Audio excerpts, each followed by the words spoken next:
Bonjour à tous et bienvenue dans ce cours complet sur les nombres premiers. Les nombres premiers sont les atomes des mathématiques, tout entiers supérieurs à 1, se décomposent de manière unique en produits de nombres premiers. Un nombre premier est un entier supérieur à 1 qui n'a exactement que deux diviseurs. 1 est lui-même. 2, 3, 5, 7, 11, 13. Ces nombres fascinent les mathématiciens depuis l'Antiquité et continuent de garder leurs secrets les plus profonds.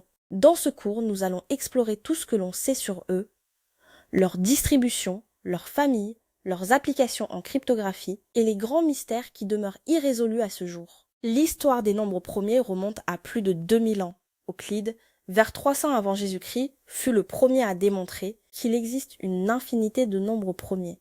Sa preuve par l'absurde reste l'une des plus élégantes de toute l'histoire des mathématiques. Ératosthène de Cyrène, au IIIe siècle avant Jésus-Christ, inventa le crible, qui porte son nom pour identifier les nombres premiers. Au XVIIe siècle, Pierre de Fermat formula son célèbre petit théorème.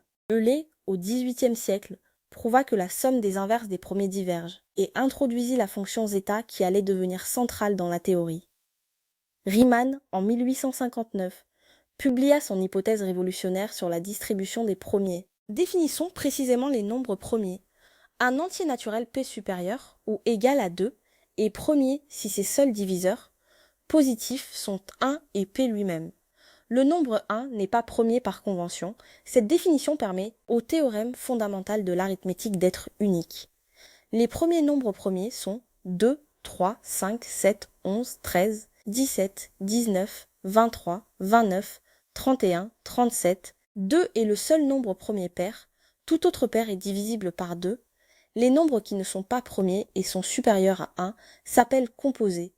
Tout nombre composé admet au moins un diviseur premier inférieur ou égal à sa racine carrée. Le crible d'Ératosthène est l'algorithme le plus ancien pour trouver tous les nombres premiers jusqu'à un entier donné n. L'algorithme est simple, on écrit tous les entiers de 2 à n, on commence par 2, on barre tous ses multiples sauf lui-même. On passe au prochain nombre non barré, qui est 3, et on barre tous ses multiples. On continue ainsi jusqu'à la racine carrée de n. Les nombres non barrés à la fin sont exactement les nombres premiers inférieurs à n. La complexité de cet algorithme est de O de n log n. Pour trouver tous les premiers jusqu'à 1 million, il suffit de tamiser jusqu'à 1000. Des variantes modernes comme le crible de Sundaram ou de Atkitna améliorent les performances. Le théorème fondamental de l'arithmétique est la pierre angulaire de la théorie des nombres. Il affirme que tout entier nœud supérieur à 1 se décompose de façon unique. On produit de nombres premiers à l'ordre des facteurs près. Par exemple, 360 égale 2 au cube fois 3 au carré fois 5. Cette décomposition s'appelle la décomposition en facteurs premiers ou factorisation. L'unicité est cruciale. Elle fait des nombres premiers les briques irréductibles dont sont construits tous les entiers. Ce théorème justifie pourquoi 1 n'est pas considéré comme premier. Si 1 était premier, la décomposition ne serait plus unique. La preuve de l'existence repose sur une récurrence simple.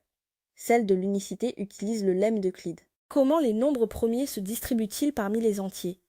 La fonction π de x désigne le nombre de nombres premiers inférieurs ou égaux à x. Les premiers semblent se raréfier à mesure que les entiers grandissent, mais leur densité décroît très lentement. Jusqu'à 100, il y a 25 premiers. Jusqu'à 1000, 168. Jusqu'à 1 078 498. Les intervalles entre premiers consécutifs tendent à s'agrandir, mais de façon irrégulière. On peut trouver des déserts de premiers arbitrairement longs. Entre n factoriel plus 2 et n factoriel plus n, aucun entier n'est premier.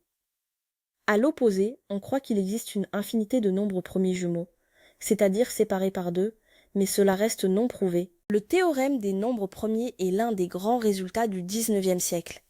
Il fut démontré indépendamment par Hadamard et de la Vallée-Poussin en 1896. Il affirme que π de x est asymptotiquement équivalent à x sur le logarithme naturel de x. Autrement dit, la probabilité qu'un entier proche de x soit premier est approximativement 1 sur le logarithme de x. Une meilleure approximation est fournie par le logarithme intégral li de x, défini comme l'intégrale de 2 à x de dt sur log t. Gauss avait conjecturé cette approximation dès l'âge de 15 ans en observant des tables. L'erreur entre π de x et li de x est liée à la position des zéros de la fonction zeta de Riemann, ce qui ramène au célèbre problème ouvert. Les mathématiciens ont identifié de nombreuses familles de nombres premiers. Les premiers jumeaux sont des paires comme 3 et 5, ou 11 et 13, séparés par 2. On conjecture qu'il en existe une infinité. Les premiers de Mersenne sont de la forme 2 puissance p-1, où p est lui-même premier. Exemple, 7 égale 2 cube moins 1, 31 égale 2 puissance 5 moins 1. Les premiers de Fermat sont de la forme 2 puissance n plus 1. Fermat conjectura qu'ils étaient tous premiers, mais Euler montra que F5 est composé. Les premiers de Sophie Germain satisfont P premier et 2P plus 1 également premier.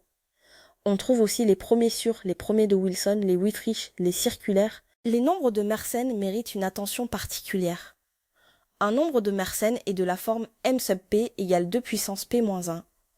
Pour que m sub p soit premier, il est nécessaire que p soit premier, mais cette condition n'est pas suffisante. Par exemple, m11 égale 2047 qui vaut 23 fois 89, donc n'est pas premier. Le Great Internet Mersenne Prime Search, le projet GAMES, coordonne depuis 1996 la recherche des plus grands premiers de Mersenne via des ordinateurs bénévoles. En janvier 2018, le plus grand premier connu était le 51e de Mersenne, 2 puissance 82 589 933-1, un nombre de près de 25 millions de chiffres. Le test de Lucas-Lehmer permet de vérifier efficacement si un nombre de Mersenne est premier. La conjecture de Goldbach est l'un des problèmes ouverts les plus anciens des mathématiques. Formulée par Christian Goldbach en 1742 dans une lettre à Euler, elle affirme « tout entier pair supérieur à 2 est la somme de deux nombres premiers ». Par exemple, 4 égale 2 plus 2, 6 égale 3 plus 3, 8 égale 3 plus 5, 10 égale 3 plus 7 ou 5 plus 5. Malgré sa simplicité, cette conjecture résiste depuis près de 3 siècles. Elle a été vérifiée jusqu'à 4 fois 10 puissance 18. En 1937, Vinogradov démontra que tout entier impair suffisamment grand est somme de 3 premiers. En 2013, Harald Elfgott prouva la conjecture ternaire de Goldbach, tout entier impair supérieur à 5 est somme de 3 premiers. L'hypothèse de Riemann est peut-être le problème ouvert le plus célèbre des mathématiques. Formulée en 1859 par Bernard Riemann, elle porte sur la fonction zeta. La fonction zeta de Riemann est définie pour les nombres complexes S par la somme de 1 sur n puissance S pour n allant de 1 à l'infini. Cette série converge pour la partie réelle de S strictement supérieure à 1. Riemann l'étendit analytiquement à tout le plan complexe sauf en S égale 1. La fonction zeta a des zéros triviaux en -2, -4, -6 et des zéros non triviaux dans la bande critique entre 0 et 1.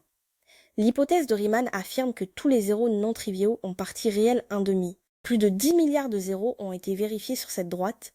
La démontrer vaudrait $1 million, c'est un des problèmes du millénaire du Clay. Comment tester si un grand nombre est premier sans le factoriser? Le test le plus simple est la division d'essai. On teste tous les diviseurs jusqu'à la racine carrée du nombre. Il est trop lent pour les grands entiers. Le petit théorème de Fermat dit que si P est premier, alors A puissance P moins 1 est congru à 1 modulo P pour tout A non divisible par P. Le test de Miller-Rabin est un test probabiliste très efficace. Il est basé sur la décomposition P-1 égale 2 puissance S fois D et teste plusieurs bases aléatoires. Si le nombre passe tous les tests, il est probablement premier. L'algorithme Acares, découvert en 2002 par Agrawal, Kayal et Saxena, est le premier test déterministe polynomial prouvant qu'un nombre est premier. En pratique, Miller-Rabin reste préféré pour sa rapidité. Factoriser un grand entier, le décomposer en facteurs premiers, est un problème difficile. C'est précisément cette difficulté qui fonde la sécurité de nombreux cryptosystèmes. La division d'essai est la méthode naïve. Elle est impraticable pour les grands entiers. L'algorithme Rho de Pollard utilise les cycles dans une suite pseudo-aléatoire. La méthode de crible quadratique et le crible algébrique général sont les plus efficaces algorithmes classiques connus. En 2020, une équipe a factorisé RSA 250, un nombre de 250 chiffres décimaux, en 2700 années-cœur de calcul, un record mondial. Un ordinateur quantique suffisamment puissant pourrait factoriser en temps polynomial via l'algorithme de Shor, menaçant la cryptographie actuelle. C'est pourquoi la cryptographie post-quantique se développe activement. La cryptographie à clé publique repose fondamentalement sur les nombres premiers. Le système RSA, inventé en 1977 par Rivest, Shamir et Adleman, en est l'exemple phare. On choisit deux grands premiers P et Q, leur produit n égale P fois Q est la clé publique. La difficulté de retrouver P et Q à partir de n garantit la sécurité. L'exposant public E et privé de satisfont E fois de congru a un modulo phi de n où phi de n vaut P-1 fois Q-1. Pour chiffrer un message M, C égale M puissance E modulo n, pour déchiffrer M égale C puissance D modulo n. En pratique, les clés RSA ont 2048 ou 4096 bits, soit des modules N de 617 ou 1234 chiffres décimaux. Chaque connexion HTTPS sur Internet utilise des mécanismes liés aux nombres premiers. Les nombres premiers apparaissent de façon surprenante dans la nature et la culture. Les cigales du genre Magicicada émergent après 13 ou 17 ans sous terre. Ces périodes premières minimisent les rencontres avec des prédateurs à cycle court. C'est une stratégie évolutive, 13 et 17 ne sont divisibles par aucun petit entier. En musique, les rythmes premiers créent des cycles longs avant répétition. Les tournesols et les pommes de pin exhibent des spirales en nombre de Fibonacci, dont certains sont premiers, 2, 3, 5, 13, 89. Dans l'art, le nombre d'éléments choisis est souvent premier pour éviter les symétries trop régulières. Les antennes SETI cherchent dans les signaux extraterrestres des suites de premiers, considérées comme une signature universelle d'intelligence. La course au plus grand nombre premier connu est un sport de haut niveau. Le plus grand premier connu en 2024 est le 52e premier de Mersenne, 2 puissance 136 279 840 et 1-1. Ce colosse possède 41 24 320 chiffres décimaux. Si on l'imprimait en police 10 points, le livre ferait plus de 40 000 pages. GIMPS, le projet collaboratif en ligne, coordonne des millions d'ordinateurs. Les participants utilisent le logiciel Prime 95 pour tester des candidats de Mersenne. Une prime de 150 000 $ attend la découverte d'un premier à 100 millions de chiffres. Les premiers de Mersenne représentent aussi la plupart des entiers parfaits connus. Un entier parfait pair est de la forme 2 puissance P-1 fois 2 puissance P1-1 où 2 puissance P-1 est premier. Les nombres premiers recèlent encore d'immenses mystères non résolus. L'hypothèse de Riemann reste le problème ouvert le plus célèbre et le plus profond. La conjecture des nombres premiers jumeaux, y en a-t-il une infinité? En 2013, Yitang Zhang prouva qu'il existe une infinité de paires de premiers, séparés par au plus 70 millions. Ce gap a été réduit à 246. La conjecture de Legendre, y a-t-il toujours un premier entre n carré et n plus 1 au carré? La conjecture de Polignac, pour tout k pair, il existe une infinité de paires p, p plus k première. Le problème de Landau, y a-t-il une infinité de premiers de la forme n carré plus 1? La conjecture de Catalan-Mersenne sur la tour de Mersenne. Chaque réponse apportée révèle de nouvelles questions plus profondes. Nous avons parcouru ensemble l'univers fascinant des nombres premiers, des plus anciens théorèmes d'Euclide aux algorithmes quantiques du futur. Les nombres premiers traversent toute l'histoire des mathématiques. Vous savez maintenant les définir, les trouver par le crible d'Ératosthène, comprendre leur distribution via le théorème des nombres premiers, identifier leur grande famille, Mersenne, jumeaux, Goldbach. Vous connaissez leur rôle central dans la cryptographie RSA qui sécurise Internet. Et vous mesurez l'immensité de ce qui reste inconnu. Riemann, jumeaux, Goldbach. Les nombres premiers sont à la fois la chose la plus simple à définir et la plus mystérieuse à comprendre pleinement. Continuez à explorer, continuez à questionner. Les mathématiques ont besoin de vous.